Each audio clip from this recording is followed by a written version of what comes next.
The one must die. And I'm gonna do it.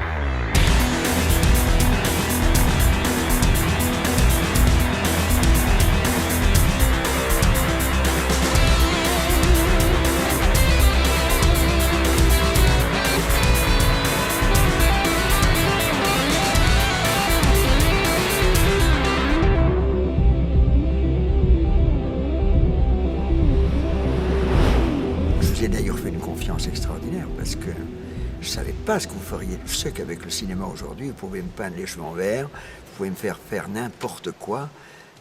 Je savais que qu'est-ce que je devrais faire déjà? Je pilotais une navette. Je pensais qu'on monterait au moins un peu dans le ciel avec un petit avion. Pas du tout. Sur une chaise d'écolier, c'est dans une cave.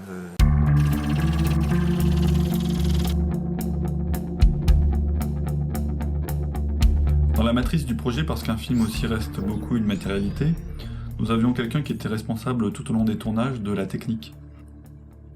C'est un vrai passionné qui, dans un sens, a une conception presque artistique de la technique. Donc c'est quelqu'un qui a beaucoup apporté durant la première session de tournage en 2003, durant les 2 premiers week-ends où on a tourné l'ensemble du film. C'est quelqu'un qui, tout au long des années, nous a suivis et qui a toujours été là pour régler tout un tas de problèmes qui nous auraient demandé beaucoup plus d'énergie que lui, du temps et potentiellement aussi de l'argent. Pendant que tout le monde dort et se repose, Sébastien et Vincent sont à fond. Quand on avait un problème technique, on appelait Sébastien, il venait, il réparait en 2 secondes et il se barrait. On comprenait pas ce qu'il avait fait, mais ça marchait. Du coup, n'importe quoi, on se bat avec un sabre, le sabre pète dans la minute qu'il soit réparé. Dans le film, le sabre diminuait comme ça de plus en plus parce qu'à chaque fois, il le recoupait pour le refixer, etc. Ouais, on se douchait avec les tuyaux de pompiers, là. La réserve qui était emmagasinée dans les tuyaux, ça nous servait d'eau chaude, c'était pas mal. D'ailleurs, un petit clin d'œil à Sébastien Lambotin. Pour ce film-là, donc il a fallu trouver de l'ingéniosité pour fabriquer les éléments du décor, et on n'avait pas de budget pour ça, donc il a fallu trouver des techniques et des solutions pour quand même arriver à l'objectif final. Quand on était dans un milieu futuriste, c'était difficile de trouver dans le commerce les éléments dont on avait besoin. Donc on était je crois que tous les techniciens l'ont fait un jour, c'est de faire le tour des décharges, des lieux de matériel d'occasion pour récupérer les éléments qui pourraient emmener ce dont on a besoin pour la réalisation finale. Donc ça a été des écrans, ça a été des tôles, des câbles pour l'habillage des vaisseaux, tout un tas de choses qu'on trouve facilement dans une déchetterie ou dans des lieux de récupération de matériel d'occasion, tout simplement. Les seuls éléments dans lesquels on a mis un peu d'argent, parce que ça nous paraissait essentiel, c'est donc les doublages des voix des acteurs, et aussi la location d'une caméra pour la première session de tournage en 2003. Aussi, on a utilisé toutes les techniques bien connues des amateurs, c'est-à-dire qu'on loue une caméra le samedi, et comme on sait que les boîtes de location sont fermées tout au long du week-end, eh bien, on avait la possibilité donc d'avoir une caméra pendant plus de 2 jours, alors qu'on n'en payait qu'un seul. Donc on a cherché un lieu de tournage qui pouvait correspondre à notre scénario, et on a eu la chance de trouver une ville désaffectée. Et ce qui est fou, c'est que c'était une vraie ville, qui avait été construite pour accueillir des ouvriers qui travaillaient sur l'élaboration d'un barrage près de chez nous. Et comme cet ouvrage a été quelque chose d'assez dantesque, ça a pris plusieurs années, du coup ils ont construit une vraie cité avec un cinéma, des lieux de vie, etc. Ouais, c'est ça, il y a un côté totalement dans cette ville, parce que il y a eu, je sais pas combien d'ouvriers, il y a peut-être eu 500 ou 1000 ouvriers sur le site, puisque la ville était immense, il y avait des bâtiments partout. Et on arrivait là dans une ville où le cinéma était délabré, des bâtiments avaient été rasés, le terrain de foot tombait à l'abandon. Ouais, il y a une vie pendant 10 ans, là. Et puis d'un coup, il n'y a plus rien eu, quoi. Alors, une chose importante quand même, c'est qu'on a pu récupérer l'énergie du site. Parce que sur le site, il y a encore une maison qui est viable. Donc on a pu, grâce à la mairie, récupérer une partie de l'énergie, mettre une armoire électrique à nous, et ensuite redistribuer sur de l'ensemble des plateaux l'électricité. Donc c'était, donc en premier temps, aménager les lieux de vie, tout ce qui est électricité, des bâtiments de vie. Atelier technique où on a fait sur place la fin de construction des décors, et notamment également mettre en place tout ce qui est alimentation en eau pour la consommation, et les douches également. On dormait pas beaucoup, on se lavait pas beaucoup, je sais pas si on mangeait beaucoup, mais c'était comique. C'était dur des fois parce que c'était vraiment sale là-bas. Et d'aller se coucher d'aller se coucher dans l'état qu'on était, c'était pas évident. De l'endroit, non, l'endroit était tout simplement dégoûtant. Ouais, au début, ouais, on s'est dit, mais où on est là? Et en fait, ça collait bien, en fait, avec le... Ah non, c'était super finalement. Plus c'était pourri, mieux c'était en fait. Voilà. Il y a beaucoup de suie, de poussière, de briques, etc. Et pour nous, prendre une douche le soir après la journée de travail, de préparation des décors, c'était quand même essentiel. On a même eu le luxe d'avoir de l'eau chaude puisqu'on avait des tuyaux qui on a laissé au soleil et qui nous permettaient d'avoir de l'eau chaude pendant plus d'1 heure le soir. On avait 800 ou 900 litres d'eau chaude grâce à ça. Donc la veille du tournage, ça commençait pas très bien, parce qu'on devait construire un décor et on n'y arrivait pas. Ce qui s'est passé, on s'est retrouvé dans une ancienne chaufferie.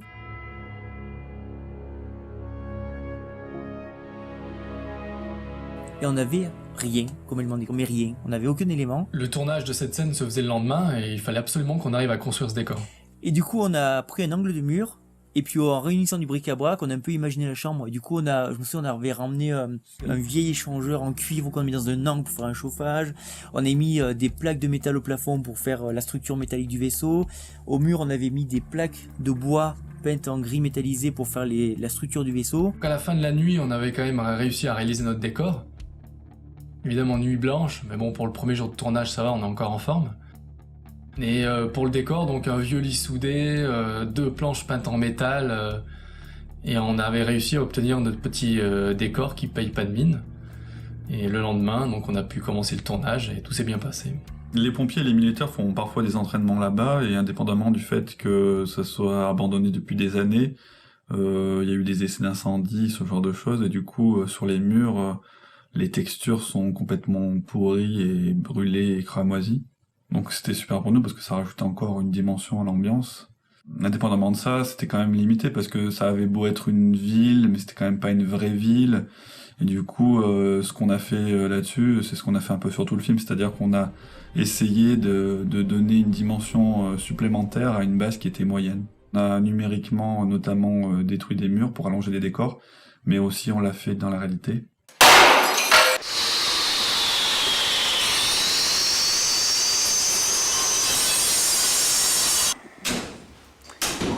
Quand on a écrit le scénario, on s'est jamais posé de question de comment on allait le réaliser. Et on avait un peu des idées sur tout, mais on n'avait jamais fait. Donc c'est quand vraiment on s'est confronté aux choses qu'on a dû et su trouver les moyens pour s'en sortir. Donc c'était parfois un peu compliqué, mais c'est vrai que c'était aussi passionnant dans le sens où il fallait à chaque fois trouver, inventer le bon moyen pour arriver à nos objectifs.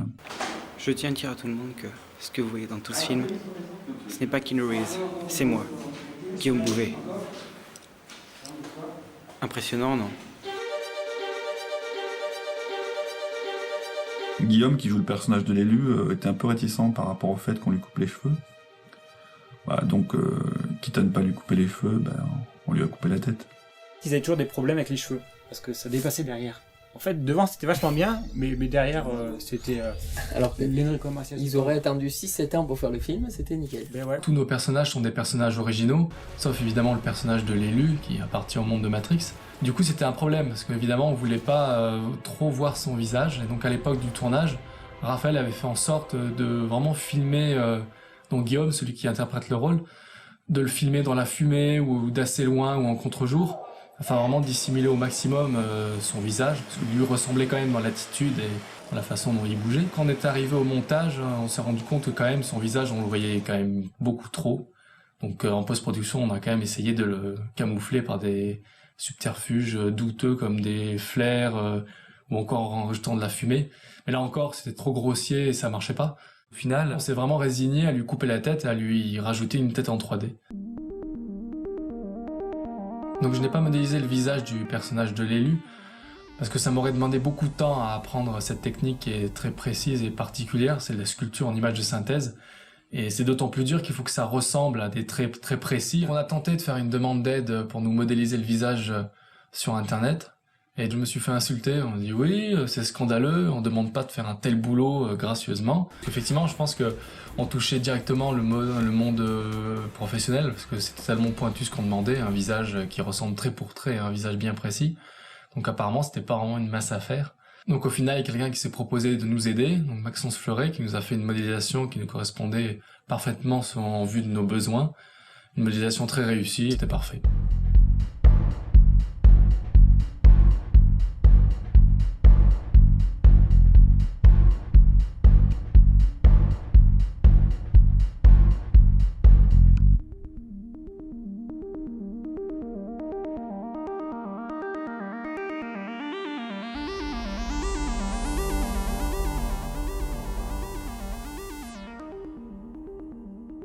Il a quand même fallu après incruster la tête dans les plans, animer, rotoscoper donc le mouvement qu'avait Guillaume sur le tournage, effacer la tête par rapport au décor, parce que le décor on le gardait, donc on avait besoin d'effacer sa tête, reconstruire le décor qui n'existait pas. Donc une fois qu'on avait mis la tête, qui avait le mouvement rotoscopé, il fallait homogénéiser, donc après avec toutes les lumières, le grain, le flou, tout ça. Donc toutes ces étapes à refaire sur 120 plans du film, donc c'était vraiment pas une masse à faire et ça a pris vraiment beaucoup de temps. Ouais, c'est la classe d'avoir sa tête, mais c'est pas la classe de pas avoir son salaire, quoi. Est-ce qu'il faut un sens artistique pour composer un bon effet spécial ? Forcément que oui. Et dans tous les cas, effectivement, quand je compose un plan, je le réfléchis vraiment comme une illustration ou comme je composerais un dessin ou un tableau. Donc à partir de là, oui, il faut avoir un minimum de sens artistique.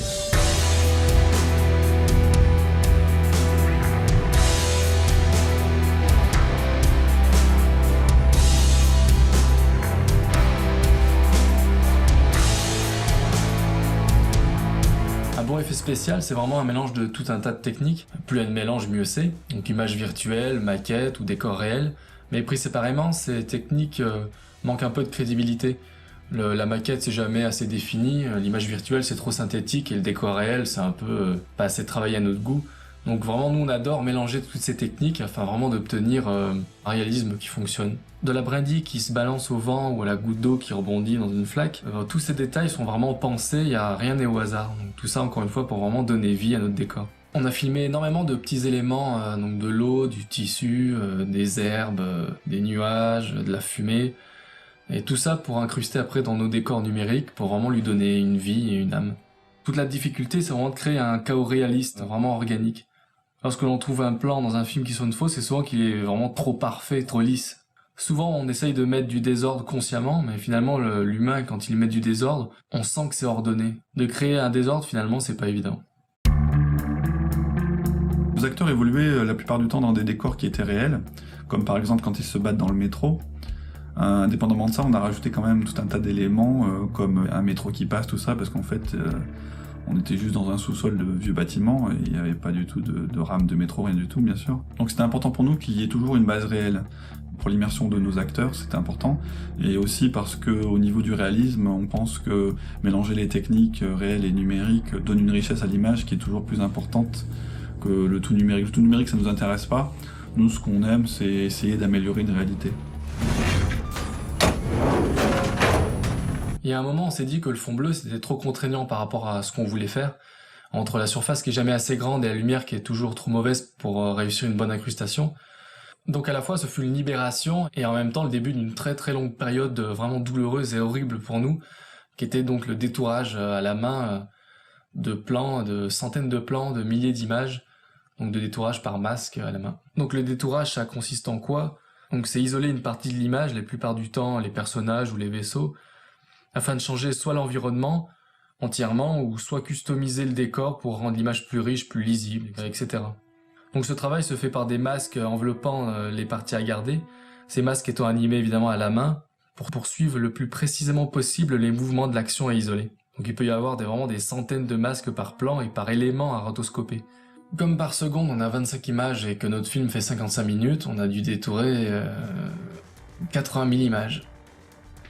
Même sur fond bleu, il était impossible d'obtenir une incrustation parfaite sans recourir au masque. Donc on était vraiment condamné à détourer à chaque fois à la main. Chaque plan du film est détouré pour essayer d'en tirer le meilleur parti. Et c'est vrai que pour une vraie production, c'est moins un problème que ça l'a été pour nous, dans le sens où ils sous-traitent des petites sociétés pour faire, entre guillemets, le sale boulot. Et nous, malheureusement, on n'était que deux pour le faire, donc ouais, c'était assez horrible, parce qu'on a passé des années à détourer. Donc on a beaucoup souffert par rapport à ça, et c'est vrai que maintenant, refaire ça, ça n'aurait aucun intérêt. Donc encore une fois, on a tenté de faire une demande sur Internet pour nous aider sur cette tâche ingrate.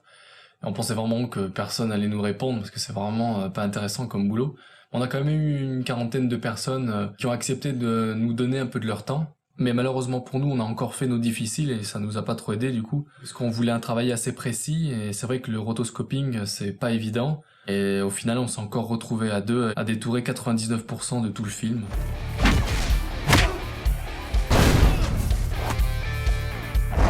Kedara, il y a eu plusieurs niveaux d'effets spéciaux, puisque la post-production a pris quelques années. Les plans qu'on avait fait l'année d'avant, quand on les regardait avec le recul, on les trouvait vraiment immondes. Donc il y a des plans qu'on a fait vraiment des dizaines de fois. Et quand je revois vraiment les premiers tests, enfin c'est même pas des tests, c'est les premiers effets spéciaux qu'on avait fait vraiment à l'époque du tournage, qu'on avait fait tout de suite après le tournage de 2003, ça me fait froid dans le dos, quoi. J'ai vraiment honte de montrer ces plans-là, mais c'est vrai que c'est rigolo, quoi, parce qu'on montre vraiment qu'on est parti de là, quoi. Donc il y a eu vraiment une énorme évolution dans la façon dont on a géré les effets spéciaux. C'est ça qui est intéressant. Et je me souviens qu'à l'époque, on s'était déjà résigné à faire un seul plan par masque. Il devait faire 10 secondes, donc ça fait 250 images. On s'était dit que ça allait être horrible, que ça allait nous prendre une semaine à temps plein.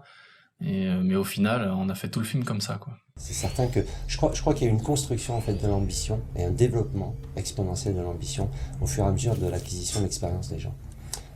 Ceux qui ont créé le film ont développé leurs compétences et leur expérience au fil du temps, en faisant le film lui-même. Et ils se sont aperçus qu'ils pouvaient mieux faire.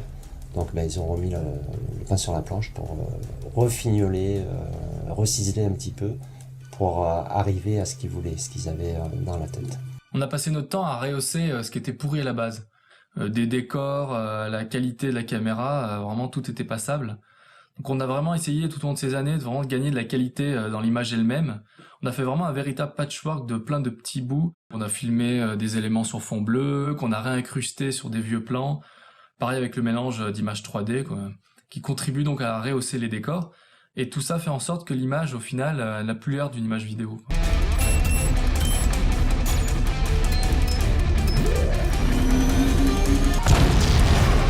C'est ça que j'ai regretté un petit peu. Moi, j'espérais que j'ai un environnement. Eh bien, pas du tout. J'étais habillé comme je suis aujourd'hui ou à peu près. J'étais sur une chaise d'écolier et en effet un fond bleu. Maintenant que tu le dis, je me souviens que c'est un fond bleu. Donc il fallait imaginer. Ça aussi, c'est un bel effort. Mais c'est pas propre justement aussi à ce qu'un croyant d'imaginer, on voit pas les choses, on doit croire pour après. Il y a un peu de ça, mais encore que là, tu comprends là, hein?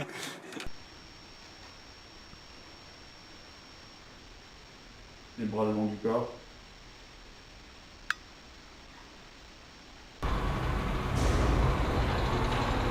C'est difficile de rentrer dans son personnage, dans un personnage quand on est dans un décor qui est pas du tout celui dans lequel on doit évoluer.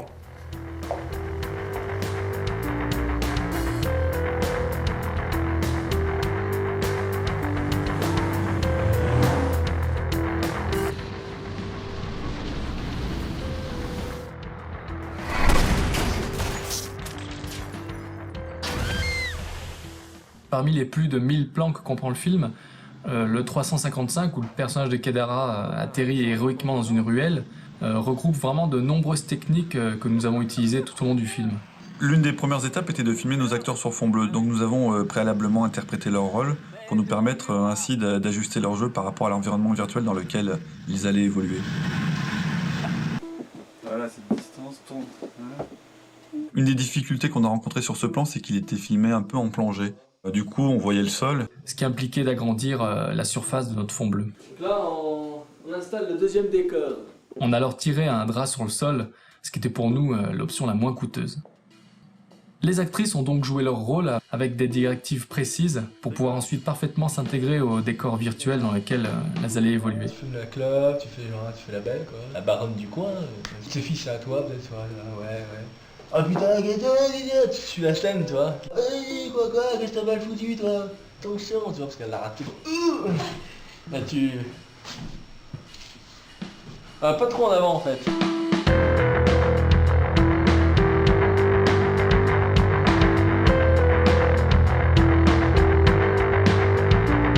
Et donc, par ordinateur, on dissocie le personnage du fond. Mais malheureusement, par rapport à la mauvaise résolution de notre caméra et à la pauvreté de nos éclairages, on a quand même dû réaliser le détourage à la main, image par image, avec la bonne vieille technique du masque, ce qui nous a demandé bien une semaine de travail par personnage.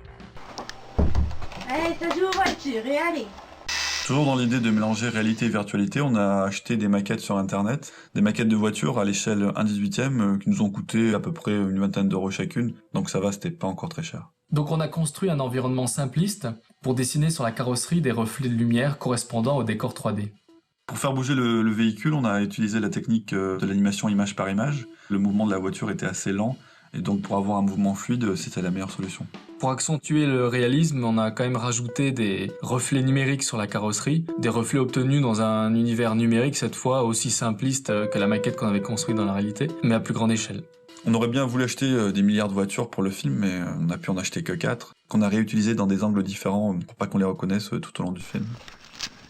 L'un des éléments clés et une des difficultés de ce plan, c'était de simuler l'explosion d'une borne incendie que provoquait l'atterrissage de notre personnage Kadara. Pour simuler cet effet, on avait choisi de filmer réellement de l'eau projetée en hauteur. Donc la difficulté a été d'obtenir un jet vraiment puissant et surtout de pouvoir l'isoler sur fond noir. Nous avons donc emprunté discrètement une borne incendie près d'un champ isolé et là-bas nous avons pu réaliser notre effet comme on le voulait. De multiples détails pour donner du réalisme ont aussi été filmés, comme par exemple des éclaboussures d'eau, des sacs poubelles roulant sur le sol, etc. Alors finalement, t'as quoi? 12e vertèbre fracturée. 12e? 12e fracturée, un tassement général, je sais pas exactement ce que ça veut dire. Donc un conseil, quand vous voulez faire du cinéma et que vous êtes amené bien sûr à filmer des gouttes d'eau dans une fontaine, faites attention qu'il n'ait pas plu avant et que le sol ne soit pas glissant parce que quand vous sautez d'un escabeau, vous risqueriez de vous éclater le Dans la même idée, on a pu générer de la fumée grâce à une machine qu'on nous avait prêtée. Une fois tous ces éléments numérisés, a lieu l'étape de l'assemblage, plus communément appelée compositing. Vous êtes tous les amis?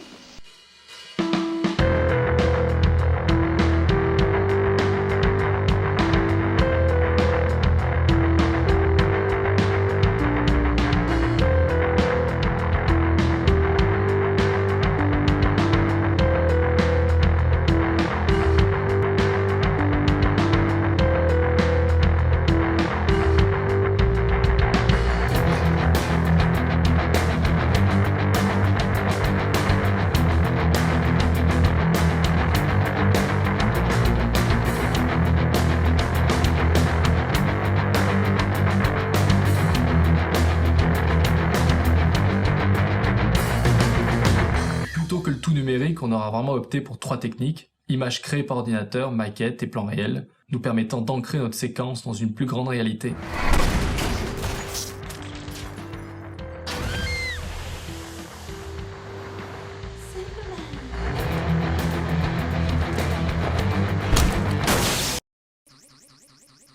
Mes amis, l'heure est au combat. Je n'ai qu'une chose à dire.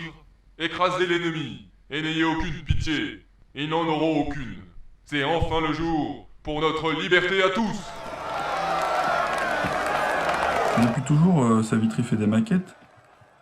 Depuis qu'il est né. Il a commencé par les Lego. Quand tu vas chez lui, il te montre un tas de maquettes, souvent pour des films qu'il n'a jamais eu le temps de réaliser.